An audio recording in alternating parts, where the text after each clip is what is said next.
8 मार्च 2014 वेळ रात्री 12:41 Malaysian एअरलाइन्सच्या MH370 या विमानाने चीनची राजधानी बीजिंगला जाण्यासाठी क्वालालंपूरमधून टेक ऑफ केला. मलेशियाच्या हवाई हद्दीतून बाहेर पडेपर्यंत म्हणजे साधारण पुढचा 1 तास हे विमान संपर्कात होतं आणि सगळं प्रोटोकॉलनुसारच चाललं होतं. मलेशियाची हद्द संपल्यानंतर MH370चं नियंत्रण व्हिएतनाम एटीसीकडे दिलं जाणं अपेक्षित होतं. विमानाला व्हिएतनाम एटीसीकडे हँडओव्हर केल्यानंतर वैमानिकाचे शेवटचे शब्द होते, गुड नाईट मलेशियन्स 370. पण हे वैमानिकाचे शेवटचे शब्द आहेत याची कल्पना मलेशिया एटीसीला पुढच्या 7 तासांमध्ये येणार होती. व्हिएतनाम एटीसीचा विमानासोबत संपर्क होत नसल्याचं समोर आल्यानंतर मलेशियन यंत्रणा खडबडून जागी झाली. विमान अचानक रडारवरून गायब झालेलं होतं. शेवटचं लोकेशन दाखवणारी वेळ होती मध्यरात्री 1:07 आणि लोकेशन होतं दक्षिण चीन समुद्र. या वेळेपासून पुढच्या काही दिवस एव्हिएशनच्या इतिहासातलं सर्वात मोठं गूढ समोर येणार होतं. MH370ला गायब होऊन आता 11 वर्ष पूर्ण होत आहेत. पण या विमानाचा अजूनही पत्ता का लागू शकला नाही? विमान गायब होण्यामागे नेमक्या कोणकोणत्या थिअरी सांगितल्या गेल्या? सध्या सर्च ऑपरेशनची काय परिस्थिती आहे याची सविस्तर माहिती मी तुम्हाला या व्हिडिओत देणार आहे. नमस्कार, मी विशाल, तुम्ही पाहताय story.com. अजितदादांचा अपघात झाल्यानंतर त्याची चौकशी पूर्ण होण्याआधी प्रत्येकाने आपापली शंका मांडली. कुणाचा रोख वैमानिकाकडे होता तर कुणाचा जो काही हलगर्जीपणा झाला त्याकडे. पण एव्हिएशनच्या इतिहासात असा एक विमान अपघात आहे ज्यात आजपर्यंतच्या सर्वाधिक थिअरी मांडल्या गेल्यात आणि 11 वर्ष लोटल्यानंतरही या विमानाचा शोध सुरू आहे आणि थिअरी काही संपलेल्या नाहीत. थरार सुरू होतो दक्षिण चीन समुद्रात रात्री 1:07. रात्री 1:15 वाजता शेवटचा संपर्क झाल्यानंतर सकाळी साधारण 8:30 वाजेपर्यंत का होईना पण हे विमान पुन्हा संपर्कात येईल अशी अपेक्षा मलेशियाला होती, कारण 8.5 तास उड्डाण होऊ शकेल एवढं इंधन या विमानात होतं. रात्री 2:30 वाजता मलेशियन मिलिटरीच्या सॅटेलाईट रडारवर हे विमान दिसत होतं. पण मिलिटरीने एक थिअरी सांगितली की 1:15 वाजता जिथे विमान गायब झालं तिथून विमानाने अचानक अंदमानच्या समुद्राकडे म्हणजे पश्चिमेला टर्न घेतला होता. हा टर्न जाणीवपूर्वक असावा कारण विमानाचा मूळ मार्ग वेगळाच होता. पण मलेशिया मिलिटरी हे सांगू शकत नव्हती की हे तेच विमान आहे जे गायब झालंय. अखेर शिक्कामोर्तब करण्यात आलं की हे तेच विमान होतं ज्याने पश्चिमेला टर्न घेतला, कारण त्यावेळी त्या परिसरात दुसरं कोणतंही विमान नव्हतं. रात्रभर सैरभैर झालेल्या मलेशियन यंत्रणेने सकाळी 7:30 वाजता जाहीर करून टाकलं की आमचा विमानाशी रात्री 1 वाजता संपर्क तुटलाय आणि आम्ही विमान शोधण्यासाठी सर्वतोपरी प्रयत्न करतोय. ही माहिती काळजाचा ठोका चुकवणारी यासाठी होती की या विमानात 227 प्रवासी आणि 12 क्रू मेंबर्स असे एकूण 239 जण होते. यातले बहुतांश चीनचे होते तर त्यानंतर मलेशिया आणि आसपासच्या देशातले बरेच नागरिक यात होते. क्वालालंपूर हे चीनला प्रवास करण्यासाठी एक मोठं केंद्र मानलं जातं, कारण इथून तिकीट कमी लागतं. त्यामुळे बरेच भारतीय, ऑस्ट्रेलियन्स, इंडोनेशियन्स, थायलंडचे नागरिकही क्वालालंपूरहूनच प्रवास करणं पसंत करतात. रात्री 1:15 वाजता जिथे विमानाचा संपर्क तुटला होता तिथे सर्च ऑपरेशन सुरू करण्यात आलं. पण नंतर मिलिटरी रडारने जी माहिती दिली त्यानुसार भारतीय उपसागरात शोध मोहिमेला सुरू झाली. इकडे बीजिंग विमानतळाच्या बाहेर प्रवाशांच्या नातेवाईकांनी प्रचंड आक्रोश सुरू केला होता, तर क्वालालंपूरमध्येही तोच प्रकार सुरू होता. मलेशियन यंत्रणेकडे कोणतंही उत्तर नव्हतं. अपवाद फक्त आम्ही पूर्ण प्रयत्न करतो एवढाच. एक गोष्ट तातडीने करण्यात आली होती ती म्हणजे दक्षिण चीन समुद्रात जिथे शेवटचं लोकेशन दाखवलं गेलं होतं तिथे 48 तासांच्या आतच एक मोठी शोध मोहीम राबवली गेली. यात अमेरिका, व्हिएतनाम, मलेशिया, चीन आणि सिंगापूर या देशांच्या नौदलाची जहाजं, विमानं आणि सगळा फौजफाटा होता. पण समुद्रात कुठेही ना तेल आढळलं ना विमानाचे अवशेष. 4 दिवसात हे ऑपरेशन थांबवण्यात आलं.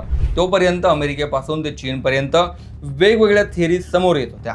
मिलिटरी सॅटेलाईटच्या अंदाजानुसार ही विमान सकाळी 8:15 वाजेपर्यंत रडारवर दिसत होतं आणि त्याने पश्चिमेला टर्नही घेतला होता हे अंतिम मानलं गेलं आणि भारतीय उपसागरात विमानाचा शोध सुरू झाला. एक थिअरी सर्वजण मान्य करत होते ते म्हणजे दक्षिण चीन समुद्रातून या विमानाने भारतीय उपसागराकडे जो टर्न घेतला होता तो जाणीवपूर्वक होता. या थिअरीला बळ देणाऱ्या गोष्टींमध्ये स्विच बंद करणं, MARS स्वतःहून बंद करणं, टर्न घेतल्यानंतरही 7 तास हवेत राहणं या सगळ्या बाबी होत्या ज्या अपघाताने होऊ शकत नाहीत, कारण वैमानिकाने मार्ग बदलला होता, रडार चुकवलं होतं आणि 7 तास उड्डाणही केलं होतं. मलेशियाने इकडे गुन्हेगारी खटला दाखल करून चौकशी सुरू केली. वैमानिकाच्या घरातही छापेमारी झाली. भारतीय उपसागरात जगभरातील 12 देशांची मिळून 100पेक्षा जास्त जहाज, हेलिकॉप्टर आणि लढाऊ विमानं शोध मोहिमेत सहभागी होती. भारताने सुरुवातीपासूनच शोध मोहिमेत सहभाग घेतला. अंदमान आणि बंगालचा उपसागर हा सगळा परिसर भारताच्या अखत्यारीत येत होता. आपल्या वायुदलाने P-8I maritime surveillance aircraft, Dornier petrol aircraft आणि कमी उंचीवरूनही शोध घेता येईल असे हेलिकॉप्टर्स शोध मोहिमेत उतरवले. भारतीय नौदलानेही डिस्ट्रॉयर्स, पेट्रोल व्हेसल आणि फ्रिगेट्सने शोध सुरू केला. पण सगळं निरर्थक. या विमान अपघातात दुसरी थिअरी सांगितली जायची ती म्हणजे वैमानिकाने 227 प्रवासी आणि 12 क्रू मेंबर्स घेऊन आत्महत्या केली असावी. जर्मन विंग फ्लाईट 9525 आणि इजिप्त एअरलाइन्सच्या फ्लाईट 990 सोबत इतिहासात असे प्रकार यापूर्वी घडलेले होते. वैमानिकाने कोणतीही आपत्कालीन मदत मागितली नव्हती. केबिनचं कंट्रोल घेऊन 7 तासांपेक्षा जास्त विमान हवेत ठेवलं होतं. अशा गोष्टी मांडल्या जात असल्या तरी मात्र काही गोष्टी या थिअरीच्या विरोधातही जात होत्या. चौकशीत वैमानिकाची मानसिक स्थिती बिघडलेली होती किंवा काही कौटुंबिक नैराश्य होतं असं काही समोर आलं नाही. वैमानिकाच्या कुटुंबाने या थिअरीचा कडाडून विरोध केला.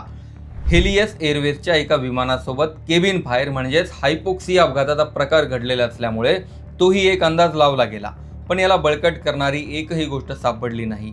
विमान हायजॅक आणि शूट डाऊनची एक थिअरी होती जी अपघातानंतर 4 महिन्यांनी जास्त बळकटपणे सांगितली जाऊ लागली. कारण मलेशियाचं एक प्रवासी विमान युक्रेनच्या सीमेवर पाडलं गेलं. रशियाने विमान पाडलं असल्याचं सांगण्यात आलं. 4 महिन्यांच्या काळात मलेशियाने 2 विमानं आणि शेकडो प्रवासी गमावले होते. जागतिक स्तरावर मलेशियन एव्हिएशनचं डिग्रेडेशन झालं. पण एकही थिअरी स्पष्ट होईल असं तपासातून काही समोर येत नव्हतं. ब्रिटन आणि अमेरिकेच्या एजन्सीही तपासात मदत करत होत्या. या सगळ्या देशांनी 2014 ते 2017 या काळात म्हणजे 3 वर्षात 1,20,000 चौरस किलोमीटर म्हणजे आपल्या तमिळनाडूचा जेवढा आकार आहे जवळपास तेवढाच भाग भारतीय उपसागरात अक्षरशः पालथा घातला. पण काही समोर आलं नाही. भारतीय उपसागरातला हा सर्वात कठीण भाग मानला जातो. कारण खोली 6 किलोमीटर एवढी आहे आणि त्यात कठीण खडकांचा समावेश आहे जिथे स्कॅनिंग करणंही कठीण आहे. या अपघाताला 10 वर्ष लोटल्यानंतर मलेशियाला अजूनही अपेक्षा आहे की काहीतरी चमत्कार होईल आणि विमानाचे पार्ट तरी पुरावा म्हणून सापडतील. 239 प्रवाशांच्या कुटुंबांना आजही त्यांचे नातेवाईक मेलेत की जिवंत आहेत याचं सरकारी उत्तर भेटलेलं नाही. मलेशियाने नव्याने शोध मोहीम राबवण्याचं कंत्राट आता ओशन इन्फिनिटी या अमेरिकन कंपनीला दिलंय. ज्याचं शुल्क $70 मिलियन एवढं आहे. पण विमानाचा सांगाडा सापडला तरच ही फी दिली जाणार आहे. ओशन इन्फिनिटीकडे खोल समुद्रात जाऊन शोध मोहीम करणारे रोबोट आहेत. आतापर्यंत भारतीय उपसागराच्या किनाऱ्यांवर विमानाचे बरेच सुट्टे भाग सापडलेत आणि ते MH370चेच असावेत असाही दावा केला जातो. 2018 मध्येही याच कंपनीने समुद्रात 80,000 चौरस किलोमीटर भागात शोध मोहीम राबवली होती. मात्र त्याला यश आलं नव्हतं. ओशन इन्फिनिटीने खोल समुद्रात 31 डिसेंबर 2025 म्हणजे गेल्या वर्षीपासून पुन्हा एकदा शोध मोहीम सुरू केली आहे जी 55 दिवस म्हणजे साधारण फेब्रुवारीच्या म्हणजे या महिन्याच्या शेवटच्या आठवड्यापर्यंत चालणार आहे. एक विमान, 239 जीव आणि 11 वर्ष अशी स्टोरी आहे. मलेशियाच काय पण जगातली कोणतीही यंत्रणा हे विमान अपघाताचं कारण शोधू शकलेली नाही.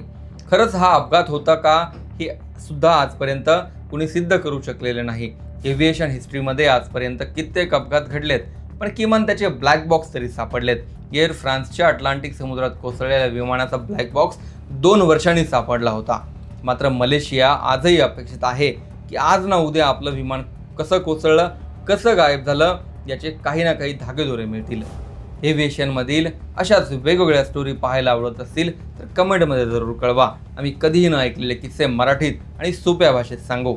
चॅनल सबस्क्राईब केलेलं नसेल तर जरूर करा.